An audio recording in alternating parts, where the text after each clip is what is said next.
রমজানে খাওয়ার পরিবর্তন করা খুবই দরকার। প্রতিদিন তো আর ভাজা পোড়া খাওয়া যায় না। তো আমি বানিয়ে নিয়েছি চিকেন তান্দুরি বানাবো। তো আমি এখানে 3 পিস চিকেন নিয়েছি, যেহেতু আমরা মানুষ কম আমি তাই 3 পিসই নিয়েছি। আপনারা চাইলে বাড়িয়ে কমিয়ে নিতে পারেন আপনাদের পরিমাণ অনুযায়ী। এখানে ফার্স্টে চিকেনের মধ্যে দিয়ে দিছি অল্প লবণ, আর এখানে আদা রসুনের পেস্ট দিছি, আর ভালো করে ম্যারিনেট করে কিছুক্ষণ রেখে দিব। 5-10 মিনিটের মতো রেখে দিয়ে আবার বাকি মশলাগুলো দিব। চিকেনটা একটা সাইডে রেখে দিছি, আর এখানে একটা বাটি নিয়ে নিয়েছি, দিয়ে দিচ্ছি জিরার গুঁড়া, ধনিয়ার গুঁড়া, এখানে মরিচ গুঁড়া। মরিচের গুঁড়ার একটু পরিমাণটা বেশি দিলে কালারটা সুন্দর আসে। যেহেতু চিকেনের মধ্যে লবণ দেওয়া হয়েছে তাই এখানে লবণের পরিমাণটা কমাই দিছি। আর এখানে দিচ্ছি 2 চামচ টক দই। এখন সবগুলো মশলা একসাথে করে ভালো করে মিক্স করে নিব, আর একটা পেস্ট বানিয়ে নিব। আর দিয়ে দিব পেস্টের মধ্যে একটা ম্যাজিক কালার।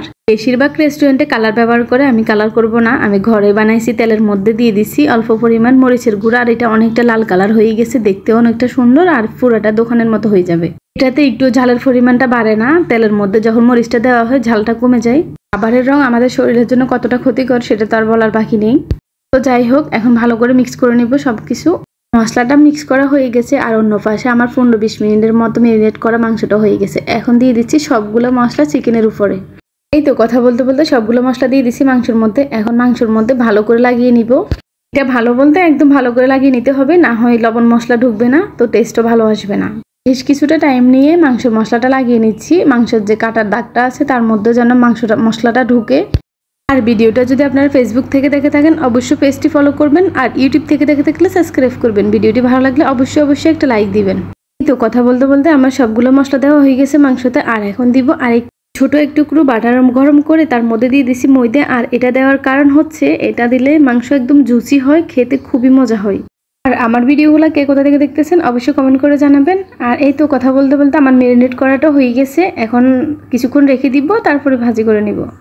এই পর্যায়ে এসে আপনারা চাইলে একটা কয়লার মধ্যে আগুন দিয়ে জ্বালা রাখতে পারেন, তো সেটা হচ্ছে ফ্লেভারের জন্য। যেহেতু আমার বাসায় কয়লা নেই তো আমি আর ওটা করতে পারি নাই।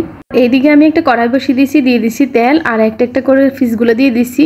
আর এখন একদম কম আঁচে দিয়ে, আর এখন একটা করে এফিড ওফিড উল্টিয়ে ভালো করে ভেজে নিব চিকেনগুলো। আর মোবাইলে কালারটা কেমন আসে সেটা বুঝি না, কিন্তু সামনে থেকে এত সুন্দর আসছিল কালারটা, মাশাল্লাহ। সবগুলা চিকেন একবার উল্টিয়ে পাল্টিয়ে ভাজি করা হয়ে গেছে। এখন আরো একবার উল্টিয়ে ভাজি করব, যেহেতু আমি এখানে 3 তেল গরম করে দিছি, তো ওই কারণে আমার ভাজি করতে তেলটা একদম কম লেগেছে। অবশ্যই আপনারা বেশ কিছুক্ষণ টাইম নিয়ে ভাজার চেষ্টা করবেন, না হয় ভিতরে কাঁচা থাকার সম্ভাবনা থেকে যাবে। তো এইদিকে দেখেন আমার চিকেনগুলো হয়ে গেছে। এখন আমি একটা প্লেটে নিয়ে নিচ্ছি, আর সবগুলো একটা প্লেটে নিয়ে সাজিয়ে নিব। আর যে কোনো কিছু খাবার সাজিয়ে নিলে খুবই সুন্দর লাগে, দেখতেও সুন্দর যেমন, আর খেতেও ভালো লাগে। এই তো সবকিছু প্লেটে নিয়ে নিয়েছি, আর একটা প্লেটে সাজিয়ে নিব। আর আলহামদুলিল্লাহ এতটা মজা হয়েছিল, দেখতেও সুন্দর, খাইতেও মজা। তো আজকে এই পর্যন্ত, সবাই ভালো থাকবেন, সবার জন্য দোয়া রইল। আল্লাহ হাফেজ। আর ভিডিওটি ভালো লাগলে অবশ্যই একটা লাইক দিবেন।